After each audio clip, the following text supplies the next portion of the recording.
নজর রাখবো পরবর্তী সংবাদে। মনু নদীতে তলিয়ে যাচ্ছে বসতঘর। কয়েকদিনের বৃষ্টিতে প্রত্যেকটা নদী নালা যেরকম ভাবে জলে টইটুম্বুর, ঠিক সেইভাবে মনু নদীতেও একই অবস্থা।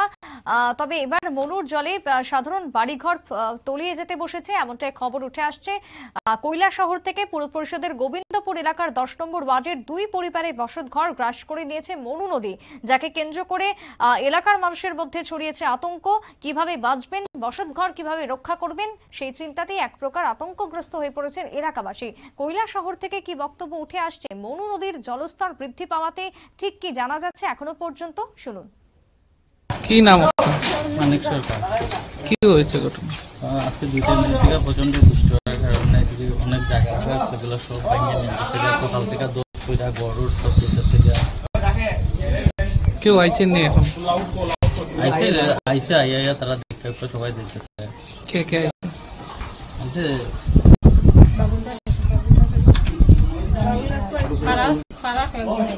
প্রশাসনের তরফ থেকে কেউ আইছেন? প্রশাসনের তরফ থেকে কত নম্বর ওয়ার্ড এটা? 10 নম্বর ওয়ার্ড পুর পরিষদ। পুর পরিষদের তরফ থেকে এখন পর্যন্ত আইছিল তারা কালকে সবাই আইয়া দেখতে গেছে, আজকে সকালে আইসা আইয়া দেখতে গেছে। কিছুই বুঝে না। কি চান এখন? কেমনে কি হইতো, আমি কেমনে থাকতাম, আজ তো ভাঙ্গা নিয়ে যেতেছে গা। এটা প্রশাসনের তরফ থেকে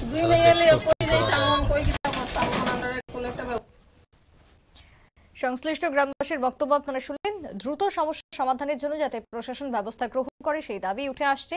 এলাকার মানুষের রীতিমতো রাতের ঘুম কেড়ে নেওয়ার উপক্রম হয়েছে এই মনু নদী। অত্যধিক জল, অত্যধিক বৃষ্টির কারণে গত কয়েকদিন ধরে মনু নদীর জলস্তর বৃদ্ধি পেয়েছে। জলস্তর বৃদ্ধি পাওয়াতে প্রত্যেকটা বাড়িঘর রীতিমতো ভেসে যাওয়ার উপক্রম। বিপদসীমার কাছাকাছি পৌঁছে গেলেও গতকালকে রাত্রি 11টার পর থেকে জলের স্তর অনেকটাই নামছে বলে আপাতত প্রশাসন সূত্রে খবর। তবে এই পরিস্থিতিতে দুটো ঘর ইতিমধ্যেই ভেসে গেছে বলেই আক্ষেপ উঠে আসছে কৈলাসহর থেকে। ছোট্ট বিরতির পর ফিরবো, সঙ্গে থাকুন।